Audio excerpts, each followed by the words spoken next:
안녕하세요. 오늘은 에이전트 커뮤니케이션, 즉 에이전트 간 통신에 대해 완벽하게 알아보겠습니다. 여러 AI 에이전트가 서로 협력하여 복잡한 작업을 수행하려면 효과적인 통신 시스템이 필수입니다.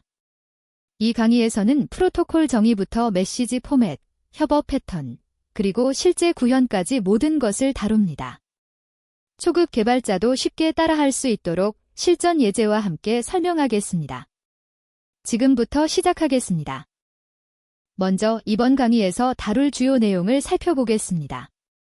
첫째, 에이전트 간 프로토콜의 개념과 필요성을 이해합니다. 둘째, 프로토콜의 필수 필드와 메시지 타입을 정의하는 방법을 배웁니다. 셋째, 메시지 포맷의 구조와 JSON 표준화 방법을 학습합니다. 넷째, 다양한 협업 패턴을 살펴보고 각각의 활용 사례를 알아봅니다. 다섯째, 리퀘스트 리스판스와 퍼블리시 서브스크라이브 패턴을 심도 있게 다룹니다. 마지막으로 두 가지 실습을 통해 실제로 통신 시스템을 구축하고 협업 태스크를 수행해봅니다. 이 모든 내용을 순서대로 진행하겠습니다. 에이전트 간 프로토콜이란 무엇일까요? 간단히 말하면 여러 AI 에이전트가 서로 소통할 때 지켜야 하는 규칙과 약속입니다. 마치 사람들이 대화할 때 한국어나 영어 같은 공통 언어를 사용하는 것처럼 에이전트들도 서로 이해할 수 있는 표준화된 형식이 필요합니다. 프로토콜을 사용하면 통신 규칙이 표준화되어 모든 에이전트가 동일한 방식으로 메시지를 주고받을 수 있습니다. 또한 메시지 구조를 명확히 정의하여 오해의 소지를 없앱니다. 유효성 검증 기능을 통해 잘못된 메시지가 시스템에 들어오는 것을 방지할 수 있습니다.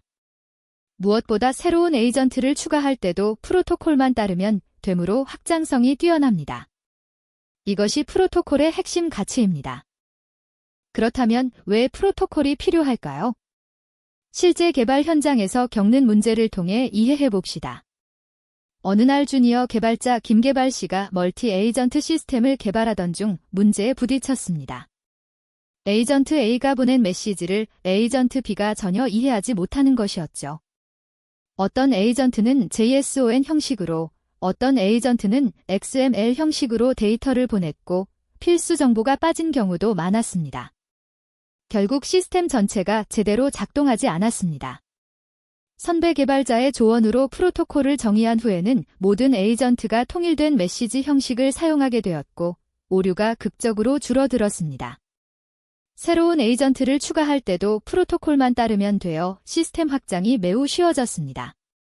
이처럼 프로토콜은 시스템 안정성을 크게 향상시킵니다. 프로토콜의 핵심 구성 요소는 무엇일까요? 크게 세 가지로 나눌 수 있습니다. 첫째, 버전 관리입니다. 프로토콜 버전을 명시하여 호환성을 관리할 수 있습니다.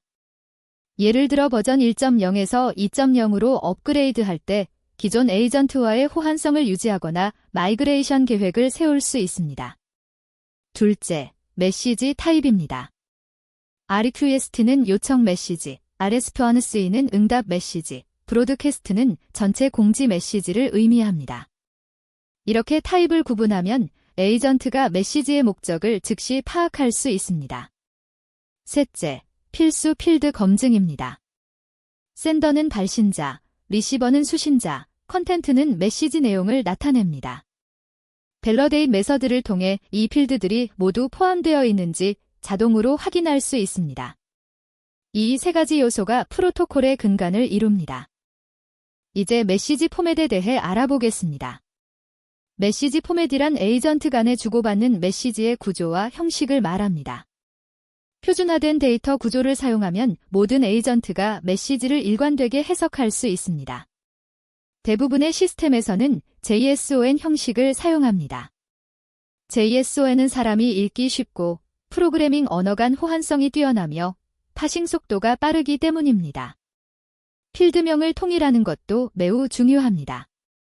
예를 들어 발신자를 어떤 곳에서는 샌더, 다른 곳에서는 프롬으로 부르면 혼란이 발생합니다. 타입 안전성도 고려해야 합니다. 문자열인지 숫자인지 배열인지를 명확히 정의하여 예상치 못한 오류를 방지할 수 있습니다. 이러한 원칙들이 메시지 포맷의 기반입니다. 메시지 포맷의 필수 필드를 자세히 살펴보겠습니다. 모든 메시지는 5가지 필수 필드를 포함해야 합니다. 첫째, 아이디는 메시지의 고유 식별자입니다. UUID를 사용하여 전 세계에서 유일한 값을 생성합니다.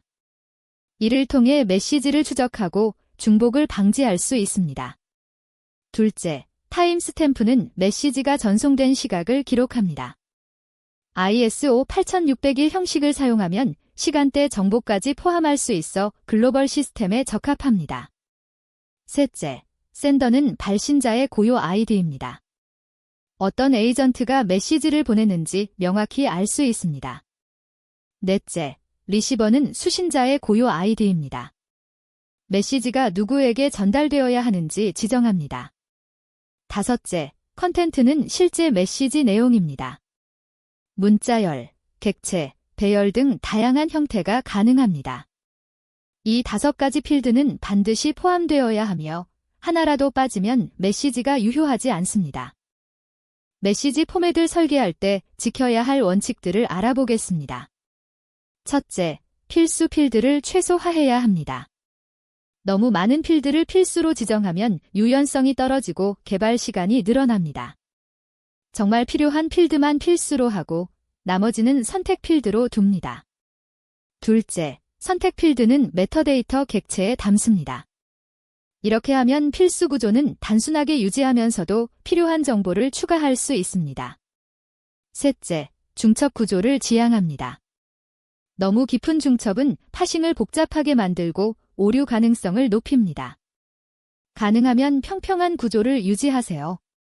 넷째, 명확한 필드명을 사용합니다. 센더는 프롬보다 낮고 리시버는 투보다 명확합니다. 약어보다는 전체 단어를 사용하여 의미를 분명히 전달하세요. 이러한 원칙들을 따르면 유지보수하기 쉽고 확장 가능한 메시지 포맷을 설계할 수 있습니다. 협업 패턴에 대해 알아보겠습니다. 협업 패턴이란 에이전트들이 효율적으로 협력하기 위한 통신 방식의 템플릿입니다. 크게 4가지 패턴이 있습니다. 첫째, 리퀘스트 리스판스 패턴은 1대1 통신 방식입니다. 한 에이전트가 요청을 보내면 다른 에이전트가 응답합니다. 가장 기본적이고 직관적인 패턴입니다. 둘째, 퍼블리시 서브스크라이브 패턴은 1대다 통신 방식입니다. 한 에이전트가 메시지를 발행하면 구독 중인 여러 에이전트가 동시에 받습니다. 이벤트 기반 시스템에 적합합니다. 셋째, 파이프라인 패턴은 순차 처리 방식입니다.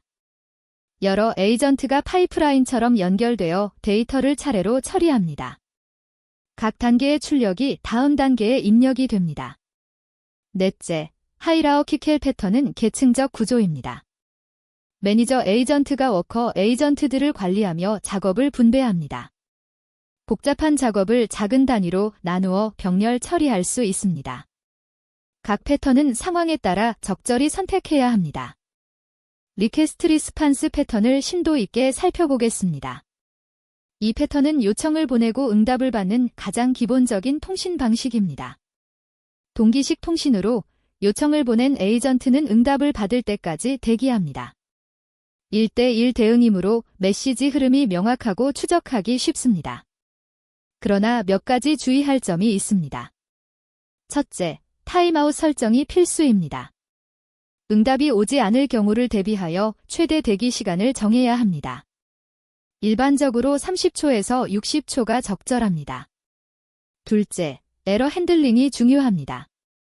네트워크 장애, 수신자 에이전트 다운, 잘못된 요청 등 다양한 오류 상황을 처리해야 합니다. 제시도 로직을 구현하여 일시적인 오류에 대응할 수 있습니다. 이 패턴은 데이터베이스 조회, API 호출, 간단한 계산 작업 등에 적합합니다. 퍼블리시 서브스크라이브 패턴에 대해 알아보겠습니다. 이 패턴은 하나의 메시지를 여러 에이전트가 구독하여 받는 방식입니다. 비동기식 통신으로 발행자는 메시지를 보낸 후 즉시 다음 작업을 진행할 수 있습니다. 1대다 대응이므로 한 번의 발행으로 여러 구독자에게 동시에 알릴 수 있습니다. 느슨한 결합 구조라서 발행자와 구독자가 서로를 알 필요가 없습니다. 새로운 구독자를 추가하거나 제거해도 발행자 코드를 수정할 필요가 없어 확장성이 우수합니다. 이 패턴은 실시간 알림 시스템, 로그 수집, 이벤트 스트리밍 등에 적합합니다. 예를 들어 주문 시스템에서 주문이 접수되면 재고 관리 에이전트, 배송 에이전트, 알림 에이전트가 모두 이 이벤트를 구독하여 각자의 작업을 수행할 수 있습니다. 다만 메시지 순서 보장이 어렵고 구독자의 처리 실패를 추적하기 복잡하다는 단점이 있습니다. 파이프라인 패턴을 자세히 살펴보겠습니다. 이 패턴은 여러 에이전트가 순차적으로 작업을 처리하는 방식입니다. 마치 공장의 조립 라인처럼 각 에이전트는 자신의 단계에서 데이터를 처리하고 다음 에이전트에게 전달합니다. 데이터 흐름이 매우 명확하여 전체 프로세스를 쉽게 이해할 수 있습니다. 각 단계별로 처리함으로 중간 결과를 저장하거나 검증할 수 있습니다. 문제가 발생했을 때 어느 단계에서 오류가 났는지 파악하기 쉬워 디버깅이 용이합니다. 예를 들어 이미지 처리 파이프라인을 생각해 봅시다. 첫 번째 에이전트는 이미지를 다운로드하고 두 번째 에이전트는 크기를 조정하며 세 번째 에이전트는 필터를 적용하고 마지막 에이전트는 결과를 저장합니다. 각 단계가 독립적이므로 한 단계를 업그레이드하거나 교체해도 다른 단계에 영향을 주지 않습니다. 이 패턴은 데이터 변환, ETL 작업, 문서 처리 등에 매우 적합합니다. 하이라우키컬 패턴에 대해 알아보겠습니다. 이 패턴은 매니저 에이전트가 워커 에이전트들을 관리하는 계층적 구조입니다. 중앙 집중식 관리 방식으로 매니저가 전체 작업을 조율하고 모니터링합니다. 매니저는 작업을 여러 워커에게 최적으로 분배하여 병렬 처리를 실현합니다. 리소스 관리가 효율적입니다. 워커의 부하 상태를 확인하고 균등하게 작업을 분산시킬 수 있습니다. 복잡한 작업을 작은 단위로 나누어 동시에 처리할 수 있어 전체 처리 시간이 단축됩니다. 예를 들어 대량의 문서를 번역하는 시스템을 생각해 봅시다. 매니저 에이전트는 1000개의 문서를 10개의 워커 에이전트에게 100개씩 분배합니다. 각 워커는 할당받은 문서를 번역하고 결과를 매니저에게 보고합니다. 매니저는 모든 결과를 취합하여 최종 결과물을 생성합니다. 이 패턴은 대용량 데이터 처리, 분산 컴퓨팅, 멀티태스킹 시스템에 이상적입니다. 첫 번째 실습인 통신 시스템 구축에 대해 알아보겠습니다. 이 실습에서는 메시지 클래스와 커뮤니케이션 허브 클래스를 사용하여 기본적인 에이전트 간 통신 시스템을 만듭니다. 메시지 클래스는 메시지를 표준화합니다. 발신자, 수신자, 내용, 타임스탬프를 하나의 객체로 관리하여 메시지 구조를 일관되게 유지합니다. 커뮤니케이션 허브는 중앙 라우팅 역할을 합니다. 모든 에이전트는 허브에 등록되고 메시지는 허브를 통해 전달됩니다.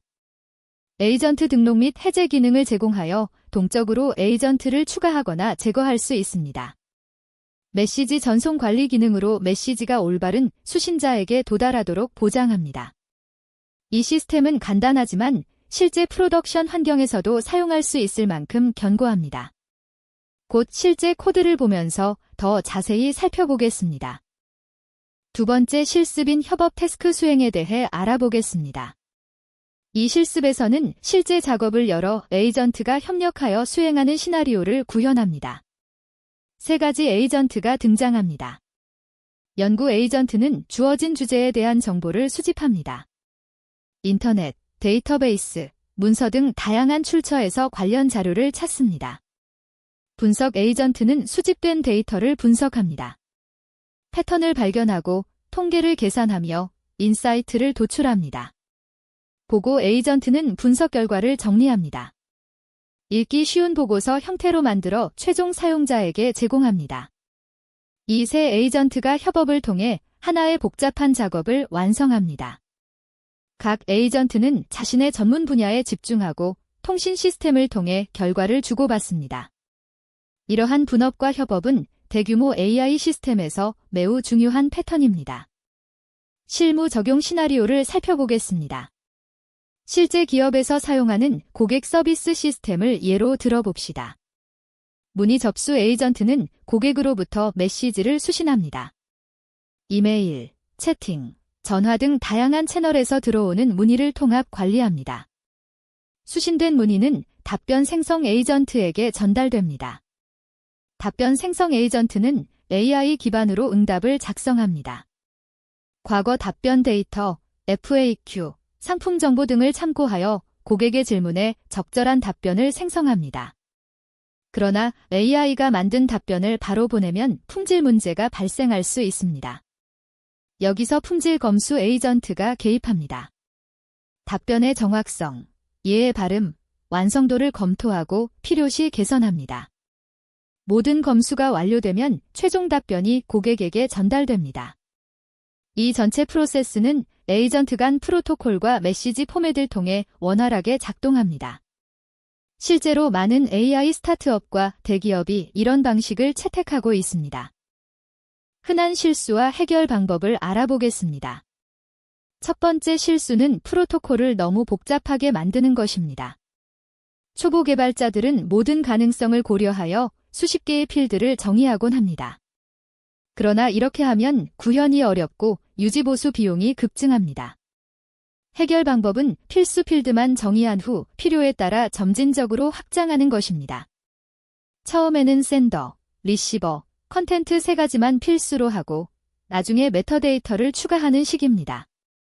두 번째 실수는 에러 핸들링이 부족한 것입니다. 네트워크는 언제든 끊길 수 있고 에이전트는 다운될 수 있습니다. 이런 상황을 대비하지 않으면 시스템 전체가 멈춥니다. 해결 방법은 타임아웃과 제시도 로직을 추가하는 것입니다. 요청 후 30초 내에 응답이 없으면 제시도하고 3번 실패하면 에러를 기록하고 다음 작업으로 넘어갑니다. 이런 방어적 프로그래밍이 안정적인 시스템을 만듭니다. 성능 최적화 팁을 공유하겠습니다.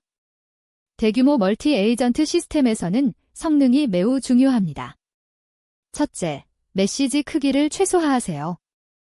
큰 데이터는 네트워크 대역폭을 소모하고 전송 시간을 늘립니다. 필요한 정보만 담고 큰 파일은 별도 스토리지에 저장한 후 URL만 전달하세요. 둘째, 비동기 통신을 활용하세요. 동기식으로 응답을 기다리면 시스템 전체가 느려집니다. 가능하면 메시지를 보내고 바로 다음 작업을 진행하세요.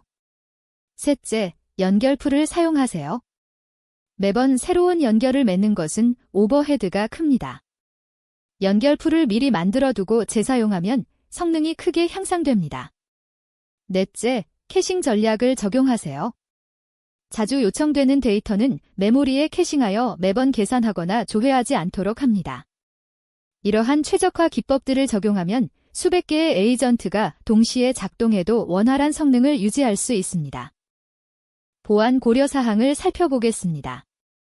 에이전트 간 통신은 민감한 정보를 다룰 수 있으므로 보안이 필수입니다. 첫째, 메시지 암호화를 적용하세요. TLS나 SSL을 사용하여 전송 중인 메시지를 암호화합니다. 이렇게 하면 중간에 누군가 메시지를 가로채도 내용을 읽을 수 없습니다. 둘째, 인증 토큰을 사용하세요. 각 에이전트는 고유한 토큰을 가지고 있어야 하며 메시지를 보낼 때마다 이 토큰을 포함시킵니다. 수신자는 토큰을 검증하여 발신자가 정말 신뢰할 수 있는지 확인합니다. 셋째, 권한 검증을 수행하세요. 모든 에이전트가 모든 작업을 할 수 있어서는 안 됩니다.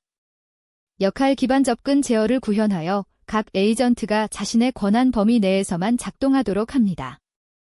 넷째, 로그 기록 및 모니터링을 철저히 하세요. 모든 메시지를 로그로 남기고 비정상적인 패턴을 감지하는 모니터링 시스템을 구축합니다. 이렇게 하면 보안 사고가 발생해도 빠르게 대응할 수 있습니다.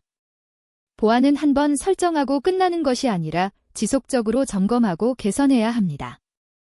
첫 번째 코드 예제를 살펴보겠습니다. 프로토콜 정의 예제입니다. 먼저 from enum import enum으로 enum 클래스를 가져옵니다. 그리고 from data classes import data class로 데이터 클래스 데코레이터를 가져옵니다. 데이터 클래스는 필드가 많은 클래스를 간결하게 정의할 수 있게 해줍니다. 다음으로 클래스 메시지 타입을 이넘으로 정의합니다. REQEST는 리퀘스트 문자열 값을, RS표 안에 쓰이는 리스판스를, 브로드캐스트는 브로드캐스트를 가집니다. 이렇게 이넘으로 정의하면 오타를 방지하고 코드의 가독성을 높입니다. 그 다음 골뱅이 데이터 클래스 데코레이터를 사용하여 에이전트 프로토콜 클래스를 만듭니다. 버전 필드는 문자열 타입으로 기본값이 1.0입니다. 프로토콜의 버전을 관리할 때 사용합니다. 메시지 타입 필드는 메시지 타입으로 기본값이 메시지 타입 REQEST입니다. 메시지의 종류를 나타냅니다. 밸러데이트 메서드는 메시지 딕셔너리를 받아 불린 값을 반환합니다. Required Fields 리스트의 센더, 리시버, 컨텐트를 정의합니다. 그리고 올 함수와 제너레이터 표현식을 사용하여 이 필드들이 모두 메시지에 포함되어 있는지 확인합니다. 하나라도 빠지면 펄스를 반환하여 메시지가 유효하지 않음을 알립니다. 이 코드는 간결하지만 강력한 프로토콜 검증 시스템을 제공합니다. 두 번째 코드 예제를 살펴보겠습니다. 메시지 포맷 구현입니다. From 데이터 클래시즈 임포트 데이터 클래스, 필드로 데이터 클래스와 필드 함수를 가져옵니다. 필드 함수는 필드의 기본값을 동적으로 생성할 때 사용합니다. From 데이타임 임포트 데이타임으로 현재 시간을 가져오는 기능을 사용하고 From 타이핑 임포트 any, 딕트로 타입 힌트를 추가합니다. 임포트 UUID로 고유 식별자를 생성하는 라이브러리를 가져옵니다. 골뱅이 데이터 클래스 데코레이터로 에이전트 메시지 클래스를 정의합니다. 센더와 리시버는 문자열 타입으로 필수 필드입니다. 컨텐트는 any 타입으로 어떤 종류의 데이터든 담을 수 있습니다. ID 필드는 필드 함수를 사용하여 디폴트 팩터리에 람다 함수를 지정합니다. 이 람다는 UUID 4 함수를 호출하여 고유한 UUID를 문자열로 변환합니다. 메시지가 생성될 때마다 자동으로 새로운 아이디가 부여됩니다. 타임 스탬프 필드도 필드 함수를 사용하여 현재 시간을 ISO 형식 문자열로 생성합니다. 메터데이터 필드는 빈 딕셔너리를 기본값으로 가지며 추가 정보를 담을 수 있습니다. 투딕트 메서드는 메시지 객체를 딕셔너리로 변환합니다. 이렇게 하면 JSON 직렬화가 쉬워지고 네트워크를 통해 전송할 수 있습니다. 이 클래스를 사용하면 메시지 생성과 관리가 매우 간편해집니다. 세 번째 코드 예제를 살펴보겠습니다. 통신 시스템의 메시지 클래스입니다. 클래스 메시지로 클래스를 정의하고 이니트 메서드에서 센더, 리시버, 컨텐트를 문자열로 받습니다. 셀프 센더, 셀프 리시버, 셀프 컨텐트에 각각 값을 저장합니다. 셀프 타임 스탬프에는 데이타임 now 함수를 호출하여 현재 시간을 저장합니다. 이렇게 하면 메시지가 생성된 정확한 시각을 기록할 수 있습니다. str 메서드는 메시지 객체를 문자열로 표현할 때 사용됩니다. f스트링을 사용하여 발신자 화살표 수신자 콜론 내용 형식으로 반환합니다. 예를 들어 앨리스가 바브에게 헬로라고 보내면 앨리스 화살표 바브 콜론 헬로로 출력됩니다. 이 간단한 클래스는 메시지를 표준화하고 시간 정보를 자동으로 추가하는 기능을 제공합니다. 실제 프로젝트에서는 여기에 우선순위, 만료시간, 메시지 타입 등의 필드를 추가할 수 있습니다. 하지만 기본 구조는 이것으로 충분합니다. 네 번째 코드 예제를 살펴보겠습니다. 통신 시스템의 커뮤니케이션 허브 클래스입니다.